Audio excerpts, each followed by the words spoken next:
Our next speaker is the co-founder of Extinction Rebellion Wageningen. Woo! Malik Tabrizi Dasso is here to give us a very passionate talk on activism in the age of climate collapse. How do we move from protest to resistance? Please give him a warm, warm welcome as he comes up on stage.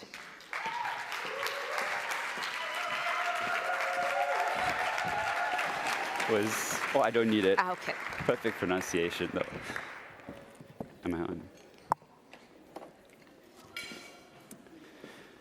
30 years ago, almost to the day, ordinary people from across South Africa participated in a mass defiance campaign to challenge every facet of apartheid and make the state unworkable. My father, a recently qualified doctor, was among the first doctors to lead black patients into white-only hospitals, where they were welcomed by white healthcare workers. These examples, like the protests my father engaged in, were just some of how protest made its way into civilian sectors of society. From people demanding service at white-only hospitals, to communities marching with mine and factory workers, to students shutting down segregated schools and universities, to Archbishop Desmond Tutu leading thousands onto the white-only beaches of Cape Town. These protests broke the back of institutional racism in my country and made the state unworkable. 30 years, almost the same amount of time that we have been able to identify our climate and ecological situation as a crisis. And yet, in this time, we have come to know and learn more and more about this crisis. But it seems that the more we know, the less we do. Dr. Robert Fletcher identifies this as the climate change paradox. The idea being that the more governments are faced with the complexities and costs of dealing with climate change, the less they're inclined to act. Our current temperatures are 1 degree higher than pre-industrial times. We emitted more CO2 last year than ever before. Current extinction events are rivaling those of the Permian-Triassic period. And yet, despite this access to the wealth of knowledge available, we still see countries like Canada expanding crude oil pipelines in their countries. It is clear that research is necessary, but not sufficient for climate and ecological justice. So what do we do when we have 1.5 million children on the streets protesting to live in a livable world, but have our politicians actively ignore them? We turn protest into resistance. Political philosophers like Hobbes, Locke, and Rousseau speak about the social contract. We agree to work for the state and participate to give it order. In exchange, the state provides us with security. It secures our well-being. In the case of climate and ecological collapse, it is clear that the state has broken its part of the social contract. So what's the most effective response? Erica Chenoweth's pioneering research into mass civil disobedience movements from 1900 to 2006 found that 3.5% of the population was needed as a threshold to participate in active and sustained participation in a movement for it to be successful. Furthermore, nonviolent campaigns were 2 times more likely to succeed and on average 4 times larger than violent campaigns. The success of these movements lies in their visibility. This visibility of the campaigns allows groups to attract more diverse and active participation from people who were initially ambivalent. My role in Extinction Rebellion now is no longer to try and convince climate change skeptics of the facts. It's to try and get those who are initially sitting on the fence to sit with us. Once this has happened, we inevitably make links to security forces, civilian and state bureaucrats, economic and business elites, educational elites, state media, religious groups, and other solidarity groups.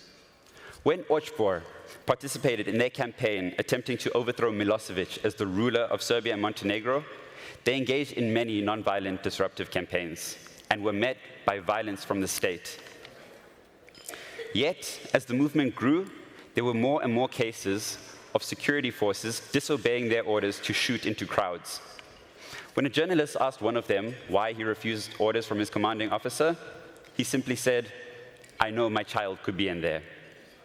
The important thing is that people begin to reevaluate their allegiances. Because no sector operates independently of its population, the effects begin to cascade into different sectors. I feel this is what Extinction Rebellion is attempting to do on a global scale. It is humanizing the crisis. This crisis is about us. It's about our children, it's about nature, it's about wildlife, it's about all life on Earth. It has identified the toxic system in which we operate, which values economic growth above life. It is attempting to show how ridiculous this is. The Carbon Majors report, which identified 100 companies by name as having contributed 71% to total emissions. How do we turn this from being totally acceptable into unthinkable? We must put our bodies on the line and protest. When I and my colleagues from Extinction Rebellion Netherlands occupied the International Criminal Court, demanding that ecocide be recognized as a crime, we did just that. As people were being taken away and arrested, I looked into the offices of the ICC employees, and they were offering their support to us. These kinds of actions make people reconsider their positions in their fields. This is what constitutes the change from protest to resistance. Protest is me saying, I disagree with something. Resistance is me making sure that it never happens again. This resurgence in environmental activism is typified by a 16-year-old woman from Sweden skipping school every Friday. It's typified by an 8-year-old woman gluing her hand to the building of environmental affairs in the UK and getting arrested. It's about sacrifice for what we love. From first-hand experience, I can tell you that protesting in countries like the Netherlands and in Germany is much safer than protesting in South Africa.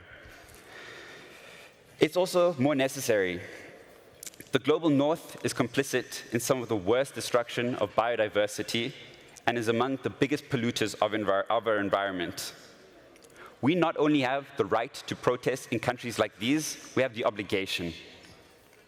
And your presence matters. You, as the researchers and practitioners, need to show that science supports the children who get called naive for not knowing the specifics behind climate change and ecological collapse. It is necessary for us in these parts of the world who have the privilege of being able to protest safely to make sure our governments know that we will no longer allow the destruction of our living world to go unchallenged. Come September and October, when XR begins its second international rebellion, I'm calling on all of you to participate. Join us in our protests. Find your local Extinction Rebellion group and get involved. We must promote a systemic change in our society, and a large-scale rebellion is the way to do it. Thank you.